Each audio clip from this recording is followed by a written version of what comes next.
एकरेडियो.com प्रस्तुत करते हैं किस्से अकबर बीरबल के। पेड़ का बंटवारा। वाचन संज्ञा टंडन का है। एक बार अकबर बादशाह दरबार में बैठे दरबारियों के साथ राजकाज का कार्य कर रहे थे। इतने में केशव नाम का एक आदमी अपनी फरियाद लेकर दरबार में उपस्थित हुआ। वो बोला, महाराज, पेमिला नामक मेरा एक पड़ोसी है। वो मेरे लगाए आम के पेड़ पर अधिकार करना चाहता है।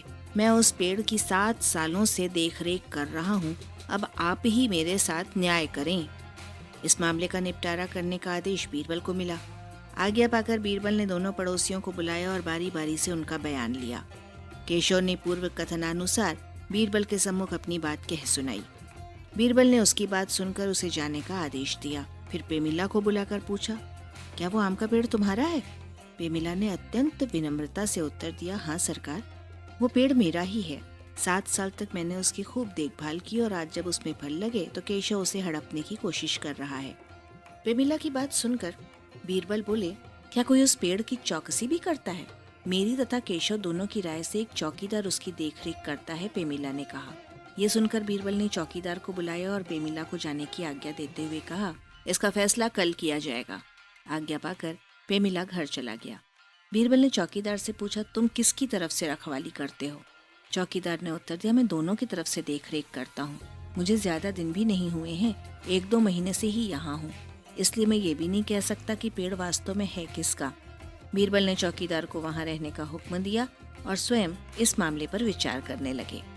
शाम को बीरबल ने चौकीदार को बुलाकर कहा, तुम बारी बारी से पेमिला और केशव के घर जाओ और उनसे कहो कि आम के पेड़ के पास हथियार बंद डाकू खड़े हैं और आम तोड़ने के लिए तैयार हैं। फिर चेतावनी देते हुए आगे बोले, मेरी बताई हुई बात से ज्यादा या कम कुछ मत कहना। तुम्हारे पीछे मैं अपने आदमियों को भेज रहा हूँ।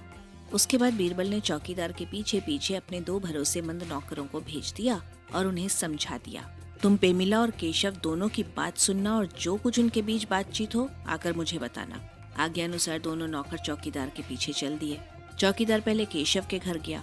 केशव उस समय घर पर नहीं था, इसलिए वो केशव की स्त्री को ही सारा हाल बताकर आ गया। पेमिला भी घर पर नहीं था, इसलिए पेमिला की स्त्री को बीरबल द्वारा कही बात बताकर चौकीदार घर लौट आया। बीरबल ने जिन 2 नौकरों को भेजा था उनमें से एक पेमिला के और दूसरा केशव के घर के पास ही छिपा बैठा था। जब रात हो गई तो केशव आया। घर आते ही उसकी स्त्री ने उसे चौकीदार द्वारा कही गई बात बता दी। ये सुनकर केशव बोला, इस अंधेरी रात में कौन जाए शत्रुओं का सामना करने, और वो भी बिना खाए पिए। चाहे आम रहे या न रहे, मैं ना जाऊंगा।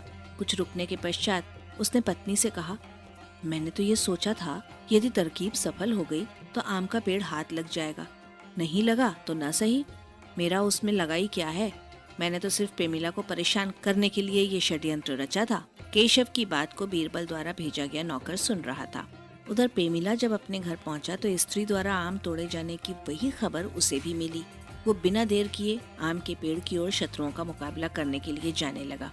उसकी स्त्री ने जब भोजन करने को कहा तो वो बोला, भोजन तो वहाँ से वापस आकर भी कर सकता हूँ, लेकिन यदि इस मौके पर नहीं गया तो मेरे 7 साल की मेहनत बेकार चली जाएगी। बीरबल का दूसरा नौकर भी सब बातें छिपकर सुन रहा था। जब पेमिला कंधे पर लाठी रखकर पेड़ की ओर बढ़ा तो नौकर अपने पहले साथी से मिलने तथा केशव की बात जानने के लिए उसके मकान की ओर चला गया। बीरबल के नौकरों ने उनके सम्मुख दोनों की बातों को कह सुनाया। जब दूसरे दिन वादी तथा प्रतिवादी उपस्थित हुए तो बीरबल ने दोनों को संबोधित करते हुए कहा, ये पेड़ तुम दोनों का है। मेरे पास अब तक जो सबूत आए हैं उनसे यही ज्ञात होता है, इसलिए इस पेड़ पर तुम दोनों का एक समान अधिकार है। इस समय पेड़ पर जो फल लगे हैं उनमें से आधे आधे तुम दोनों में बांट दिए जाएंगे। अब रह गया पेड़, वो भी काटा जाएगा और उसकी लकड़ी आधी आधी तुम दोनों में बराबर बराबर बांट दी जाएगी। ये आदेश सुनकर केशव मन ही मन प्रसन्न हुआ। बीरबल ने केशव से पूछा तो उसने स्वीकृति में सिर हिला दिया। अब जो भी आज्ञा देंगे वो शिरोधार्य होगी। पेमिला इस अन्याय को सुनकर एकदम स्तब्ध रह गया। उसने गिड़गिड़ा कर बीरबल से प्रार्थना की, दीवान जी, ये पेड़ केशव को भले ही दे दे, लेकिन इसे कटवाने का आदेश न दे। ये मुझसे नहीं देखा जाएगा। इस साल तो उसमें टिकोरियां लगी हैं। कहते कहते उसका कंठ भर आया।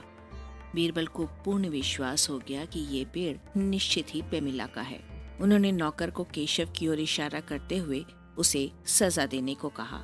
केशव समझ गया कि अब सच्चाई छिप नहीं सकती, इसलिए उसने अपराध स्वीकार करते हुए बीरबल से क्षमा याचना की, लेकिन बीरबल ने सोच विचार कर उसे उसके अपराध के अनुसार दंड दे दिया। बादशाह बीरबल के उचित न्याय से मन ही मन अत्यंत खुश हुए और उन्हें शाबाशी दी।